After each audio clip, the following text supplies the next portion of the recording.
AI ক্যামেরার নজরদারি আখিরাতকে মনে করিয়ে দেয়। ইদানিং রাজধানী ঢাকার রাস্তায় বসানো কৃত্রিম বুদ্ধিমত্তা ও সম্পন্ন ক্যামেরা দেশজুড়ে ব্যাপক আলোচনা সৃষ্টি করেছে। এই প্রযুক্তিনির্ভর ক্যামেরা ট্রাফিক আইন লঙ্ঘনকারী গাড়িকে স্বয়ংক্রিয়ভাবে শনাক্ত করছে। কোনো গাড়ি উল্টো পথে চললে, সিগন্যাল অমান্য করলে বা নির্ধারিত নিয়ম ভঙ্গ করলেই সঙ্গে সঙ্গে ডিজিটাল মামলা হয়ে যাচ্ছে। মানুষের মুখে এখন একটি কথাই বেশি শোনা যাচ্ছে, এআই ক্যামেরার কোনো আবেগ নেই, কোনো অনুভূতি নেই। তাকে মাচাচার ভয় দেখিয়ে কিংবা ঘুষ দিয়ে ম্যানেজ করার সুযোগ নেই। যার অপরাধ ধরা পড়বে তাকেই মামলা দেওয়া হবে।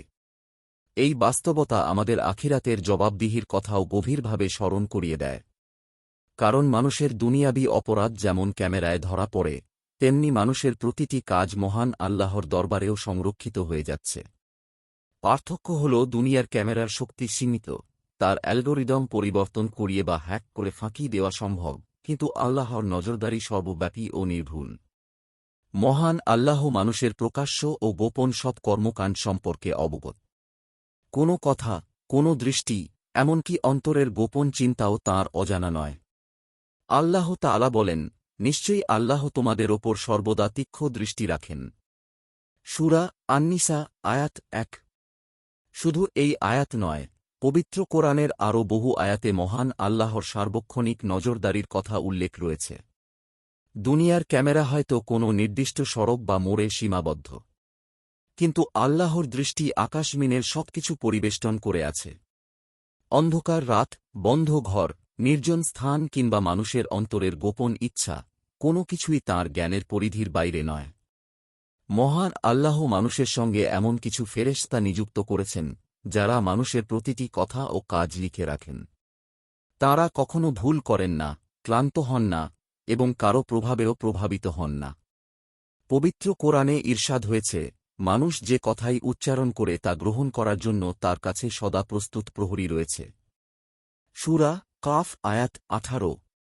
অন্য আয়াতে ইরশাদ হয়েছে, অবশ্যই তোমাদের ওপর নিযুক্ত আছে তত্ত্বাবধায়করা, সম্মানিত লেখকরা, যারা লিপিবদ্ধ করছে তোমাদের কার্যকলাপ, তারা জানে যা তোমরা করো। সূরা ইনফিতার আয়াত 10-12। অর্থাৎ ফেরেশতারা প্রত্যেক ব্যক্তির প্রত্যেকটি কাজ সম্পর্কে পুরোপুরি অবগত।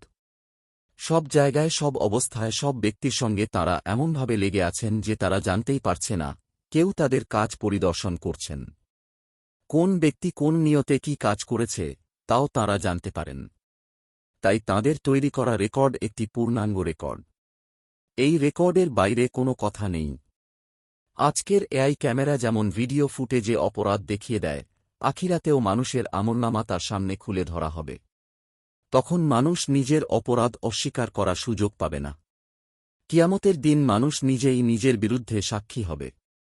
এমনকি তার অঙ্গপ্রত্যঙ্গ তার কর্মকাণ্ডের বিরুদ্ধে সাক্ষ্য দেবে। কিয়ামতের দিনের সেই ভয়াবহ পরিস্থিতি নিয়ে পবিত্র কোরআনে এসেছে, তাকে বলা হবে, পাঠ করো তোমার কিতাব, আজ তোমার হিসাব নেওয়ার ব্যাপারে তুমিই যথেষ্ট। সূরা বনী ইসরাইল আয়াত 14। কিয়ামতের দিন মানুষের শরীরের অঙ্গপ্রত্যঙ্গ তার বিরুদ্ধে সাক্ষ্য দেওয়ার ব্যাপারে এসেছে, আজ আমি তাদের মুখে মোহর মেরে দেব এবং তাদের হাত আমার সঙ্গে কথা বলবে ও তাদের পাশে সম্পর্কে সাক্ষ্য দেবে, যা তারা অর্জন করত। সূরা ইয়াসিন আয়াত 65। তাই আমাদের উচিত সর্বাবস্থায় মহান আল্লাহর এই কঠোর নজরদারিকে ভয় করা। কোনো কিছুই আল্লাহর নজরদারি থেকে লুকানোর সুযোগ নেই। কোনো শক্তি দিয়ে আল্লাহর নিয়োজিত ফেরেশতাদের প্রভাবিত করার সুযোগ নেই।